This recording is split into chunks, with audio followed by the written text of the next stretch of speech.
This is the Kitchen Sink WP Podcast, episode 549. I program my home computer. We have a server crash, 404 error, page not found, links aren't working, system is crashing, system is crashing, system is crashing. Your old HTML website, barely alive. We have the technology.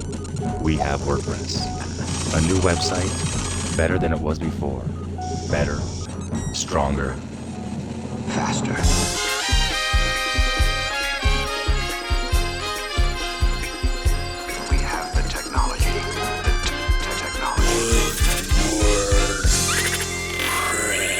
Why, hello everybody, this is Adam Silver, the host of the Kitchen Sink WP Podcast. Thanks for being here. Let's get started. All right, upcoming events. We have one next weekend, WordCamp Jinja, September 5th and 6th. If I'm not mistaken, that might be Thursday, Friday. That Jinja is actually, it's in Uganda, so that's pretty cool. FYI, I will not be there. There's no chance. I'm out of town, but not going to Uganda. I'm going to be running an ultra marathon thingy with a team of 11 other guys, 208 miles. So I'm not going to be there. Sorry. Otherwise, I would totally be there because that'd be awesome. All right, moving along here. Segment 1 in the news. A couple things here. Registrations are now open for the WordPress Accessibility Day 2024. That day is scheduled for October 9th and 10th. The link in the show notes on how you can go and register for that as well. Pretty cool. It's a 24-hour conference with live captions and ASL interpretation as well. So check that out. Actually, just so you know, it's a 24-hour global event dedicated to promoting the learning website accessibility best practices for WordPress websites. There you go. So cool.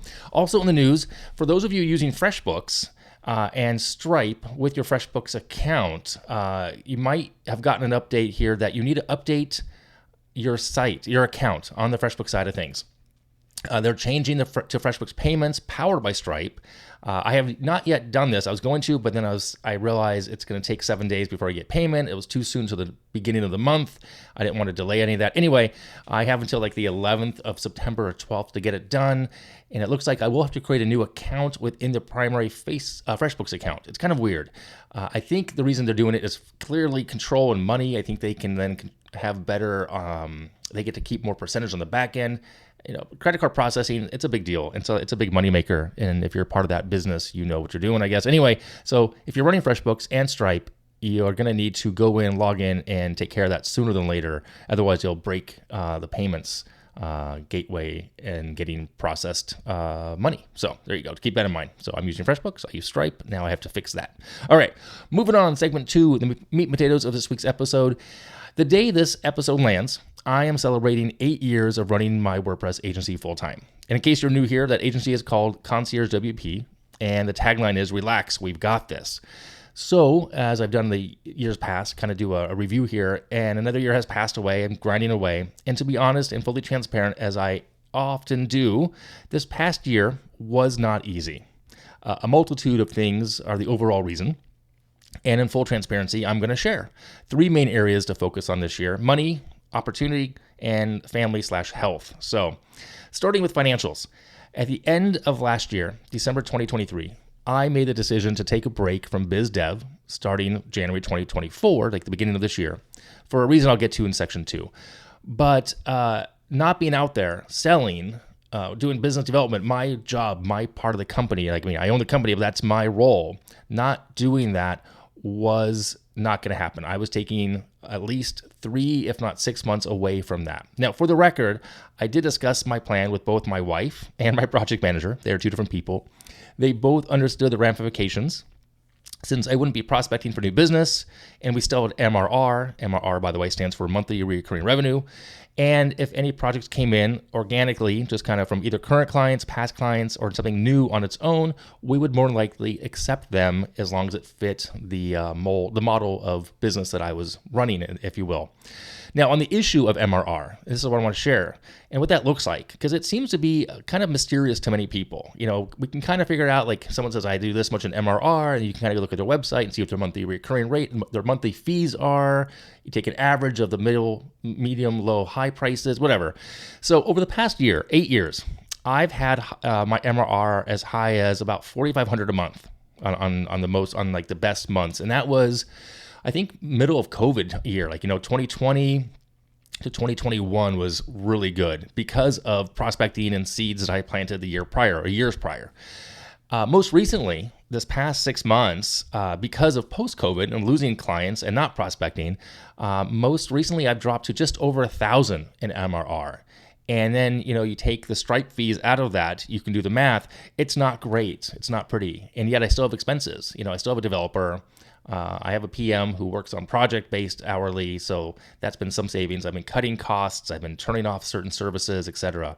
The math is the math. The runway is what it is. So that being said, I was fortunate enough because I did plan for this in the sense that I had owner pay savings set up. Again, back, I've talked about this in the past, profit first methodology.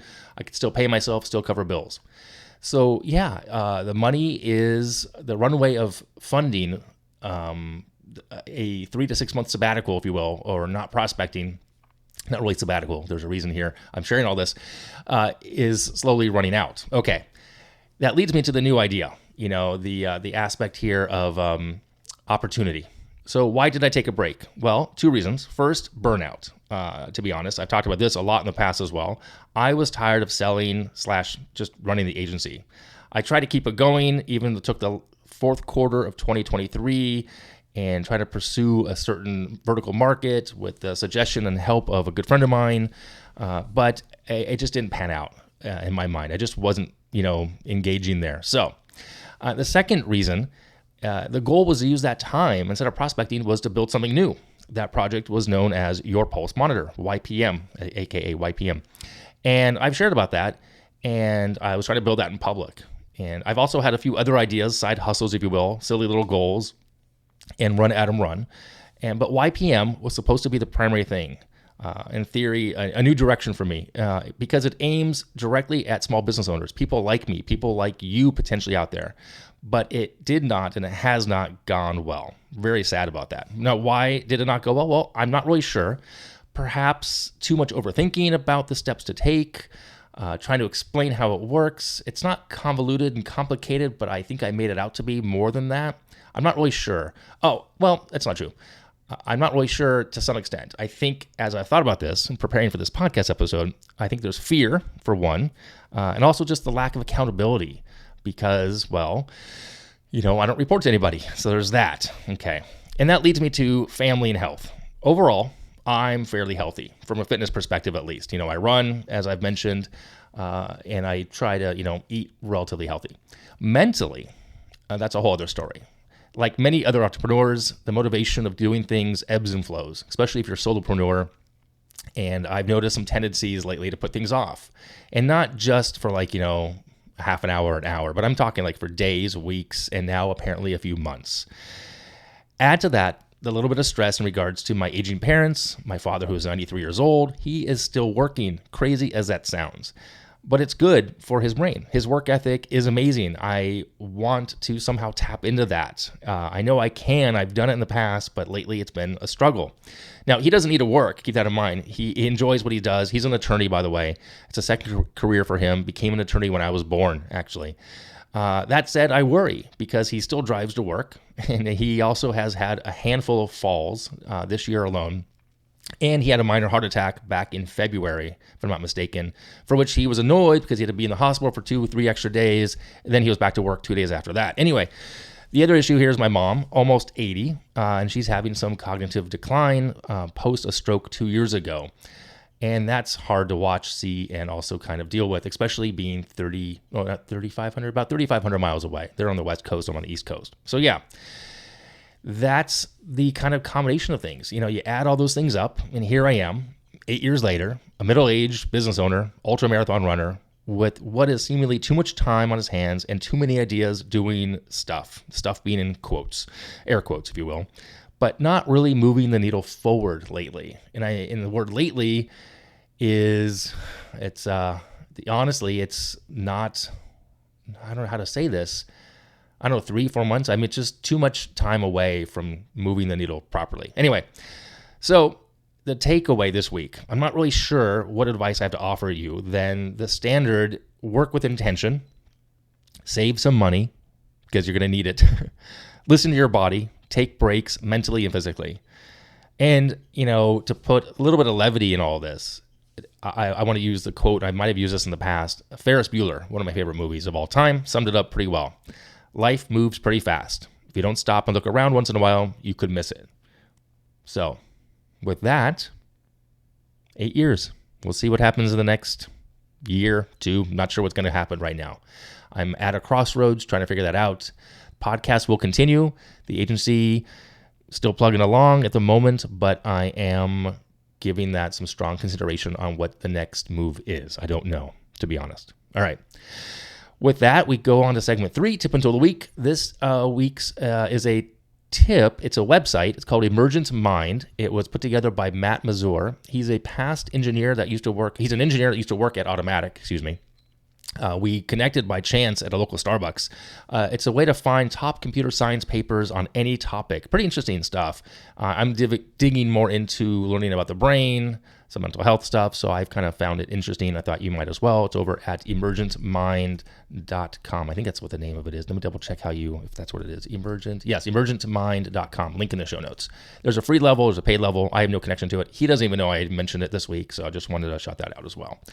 All right, that is it for this week. If you have any questions, go ahead, send it in via email, adam@KitchensinkWP.com. Use the speak pipe function on the website. If you want to support the show, you can become a Patreon, and you can also buy me a coffee. Also, links on the website. If you want to sponsor the show, you can do that. There's a form you need to fill out. I'll get back to you. Thanks for listening. See you next week. Now go out and do some awesome things with WordPress. All right? Bye-bye.